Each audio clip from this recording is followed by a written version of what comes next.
తెల్లవారుజామున బయలుదేరింది ఊరేగింపు. ఎక్కడి నుంచి? కైలాస పర్వతం దగ్గర నుంచి వస్తున్నారు.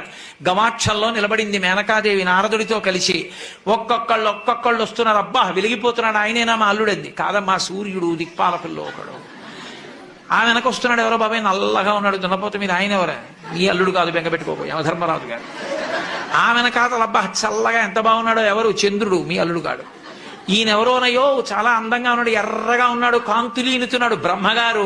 మీ అల్లుడి దగ్గర పురోహితుడమ్మా, పెళ్లి చేయడానికి వచ్చే బ్రహ్మగారు ఆయన మీ అల్లుడు కాదు.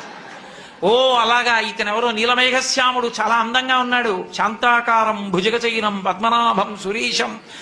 అమ్మ ఆయనకి మీ అల్లుడికి భేదం చెప్పకూడదు కానీ ప్రస్తుత మీ అల్లుడు కాడు. ఆయన వెళ్ళిపోయాడు. ప్రదోష వేళ అయిపోయింది, రాడు.